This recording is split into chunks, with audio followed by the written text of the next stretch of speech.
I'm very, very excited to bring on Colletta Orr, who is a research scientist and breast and ovarian cancer prevention advocate, who's going to talk to us not only about, some of her own experiences, but some of the early warning signs. We talked about that with regards to ovarian cancer, but we certainly do want to talk about some of the other steps that women can take to protect themselves. Is Dr. Orr there? Research scientist, or I'm making you a doctor already. I know you're on the path to get that Ph.D. Yes, yes. Welcome to Let's Talk. Thank you. Thank you so much for having me. Yeah, so you've heard a lot, like I have, and maybe you can help to translate some of this from, especially what we just heard from Dr. Celia. But as a advocate for breast cancer and ovarian cancer prevention, you're that woman in that space who needs to know how to read their bodies and also how to talk to their doctors. What can you tell us about, what you've heard and how you would have answered a couple of those questions? Language is everything in regards to cancer prevention and awareness. So I think it's important to be able to translate scientific language or clinical language to the community so they know how to have those conversations with their primary care physicians or gynecologists. So language is everything. Well, that I know sometimes people don't have the words, right? We don't know. We may have discomfort in places, or we may have been even diagnosed with, like you say, breast cancer. Or let's say, for example, if you go to the doctor and they think they've seen something and they want you to come back, and all of a sudden you think you have cancer, right? And so you don't know kind of what to ask to empower yourself to feel more confident in the treatment that you may be getting or the responses from your doctors. I mean, language, maybe you can come up with some language that women, and you've experienced this yourself, correct? When I spoke with you earlier, my family, my grandmother had ovarian cancer, her mother had breast cancer. I have never had any forms of cancer before. Oh, will you But be in that study? right, I actually studied, and then I wrote a book called "Cancer Doesn't Always Win," and that's where I translate scientific and clinical terms into layman terms for the community can understand, something they can grab hold, pick up, and just read it verbatim and not be confused or overwhelmed by the language.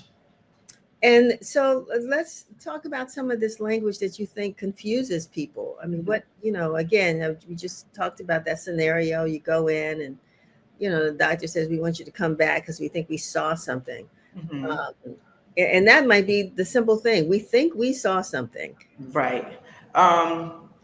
The language that I was speaking of is the steps you need to do. When they tell you you need to go see a gynecologist, if indeed they saw cancer, or maybe they haven't saw cancer, but it needs to be determined, they most likely need to see an oncologist gynecologist, someone that specialized in women organs that specialize in cancer. Because you can be a gynecologist, but you aren't skillful enough to be able to find all those nuances in regards to cancer.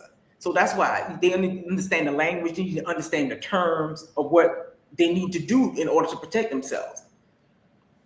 So, Colletta, how did you end up on this path of, even recognizing that language was, an important factor? We know it is, but, I mean, to specialize in something like this and to write a book about it, where did that passion come from?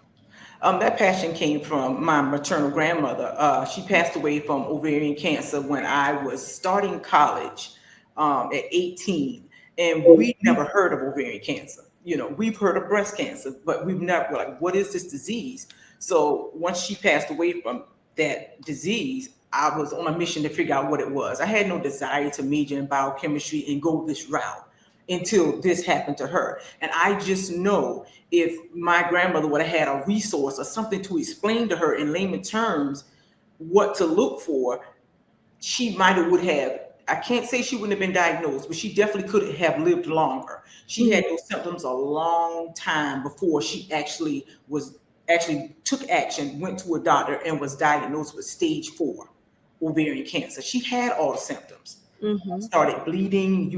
I mean, my grandmother was 67 when she passed away. You should not be bleeding once you went through menopause. She started bleeding again, and she thought that she was getting her cycle. That was normal.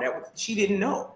And I've heard that from women. Yeah. So Mm-hmm. when you don't have that information, you just go with the flow, go along with it, and by the time you grab a hold to it, it was out of control. So that's my passion, to give the community something that they can read and understand that makes sense. What are some of the other terms that you break down to layman's terms? For example, you just mentioned stage 4, and we hear stages. We tend to know that the higher stages means that it's more critical, that death may be imminent, although it's not always. But we hear about these stages. What are some of the other terms that you have had to break down or felt the need to break down for people? I use this language so much, I have to actually stop and think, like, because it's so normal for me. Like when you say stage 4, that's just like, to me, it's like normal. And I would almost think, like you say, everybody would think stage 4 and more advanced. Right. Um, what language? Just looking for the signs and symptoms. Just looking for signs and symptoms, just language about genetic testing, the steps they need to do, conversations they need to have with their doctor in regards of letting them know your family history. That's the first step with genetic testing. A lot of times they hear genetic testing like, what is that? What's the dynamics around that? That's letting your primary care physician know your family history. They need to know your mother's background and your father's side of the family background. When they know this background and they can determine that you have a certain amount of cancer on both sides, they can recommend you go for genetic testing. So once you go for genetic testing, then they can determine, like, okay, yes, you have mutations like BRCA1, BRCA2. But I like people to know that it's so many other genes, that mutated genes are associated with breast and ovarian cancer besides just BRCA. They are the popular ones, but it's hundreds that's associated.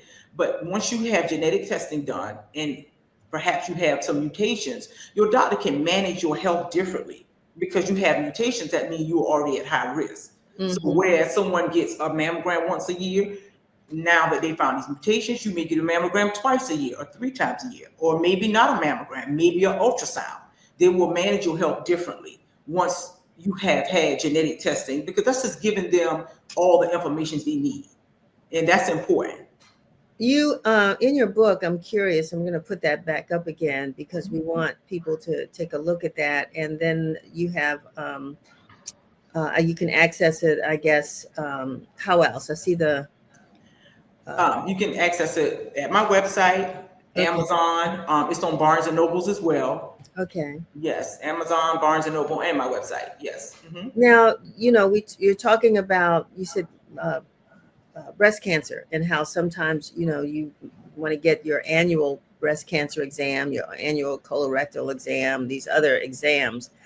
But a lot of times we don't do that until the doctor calls, right? Right. So should we be marking our calendars? How do we schedule our own health screenings so that we're kind of ahead of the game? Do you you're not a doctor, but I'm going to say, do you prescribe that or what? Usually once you start doing that, you will get an alert from your doctor. Once you start once, you get a reminder from your doctor, hey, it's time for your yearly mammogram, or it's time for your yearly pap smear. You usually get those updates if you go at least once. They will remind you every year to get these exams. And I would like to mention, like during the pandemic, we was really in a good place when it came to awareness, because people are aware of breast cancer. You know what I'm saying? They are aware, not as so much so with ovarian cancer, but during the pandemic, we were in a good place with, a high number of people getting their mammograms. Pandemic hit, it stopped. People wasn't going out, they wasn't getting their mammograms. And when we ran the numbers the next year, it was like, oh, okay, we have a lower incident rate of cancer. Well, this is great. Okay, because people wasn't getting mammograms. So Right, right. the following year, they ran the numbers. People were getting diagnosed, and they were diagnosed at a more advanced stage because they missed that whole year of being diagnosed, being in treatment, and things of that nature. So it's important to keep up with your yearly screenings. So important. And I think it's a great tribute to your grandmother, to follow this path, to do the work that you're doing. But I want to talk a little bit about why you think family history is so important.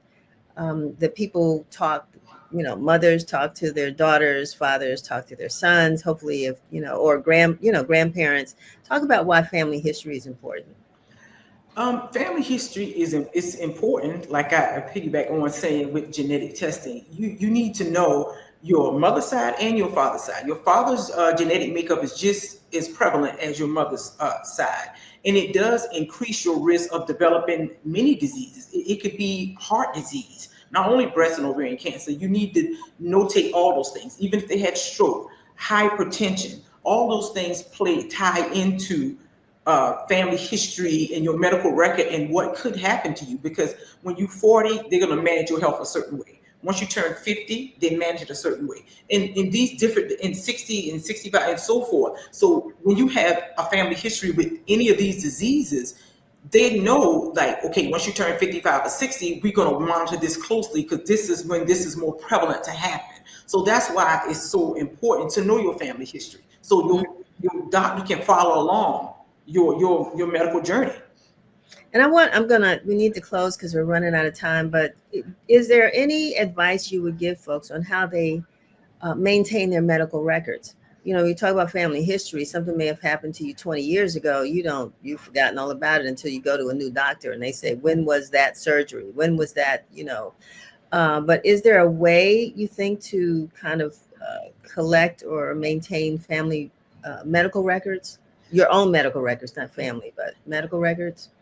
I don't know like a specific process. I know for me, I just have all my stuff noted. I have it noted. I have it like in my phone. I know because you gotta understand if it's your mother, your father, your grandparents, that stuff is never gonna change. And if Right. you had surgery, like I don't know, appendix, the tonsillectomy, they want to know everything. When you go to the doctor, I think those things you would remember. Your surgeries, I think you would remember. But once you lay out your family history and you have it laid out, that information will always be there. When I go to my primary care physician, I go in, he pops open the laptop, type in my medical number, all my information pops up from since I've been going. So all my family history is there. It never leaves. If I need to add something, like, okay, a mother got diagnosed with something new, I might add that information.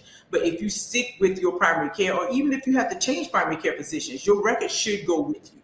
Right. To keep that. So we have to be more proactive with managing our health because we can't expect and assume that the doctor is going to check off every list. That's our responsibility to be able to share that information with them to be proactive with our own health. So in closing, I mean, you have selected to become, a researcher, and you're focusing on breast and ovarian cancer. What would you like people to know is your mission? In the end, what would you want people to say about Colletta Orr 10 years from now or whenever? I mean, besides, she wrote a great book. She was a great advocate. Yeah. What is there something that sort of drives you?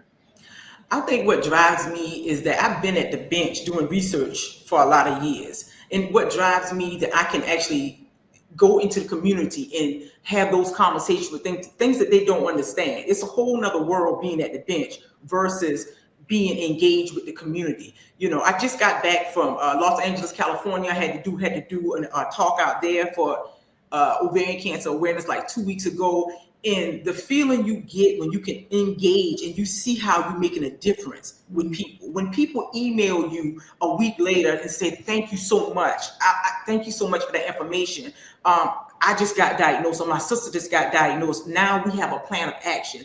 That's what drives me. The scientific part is great. It's great because I know I have contributed to science in regards to producing medicinal compounds, coming up with coming up with drug development. I've done that, but until I have made an impact in the community about prevention and awareness, that's where the impact lies, in the community. All right. Well, I appreciate you being a voice here at Let's Talk, for sharing your information. We're putting it up on the screen so people can reach out.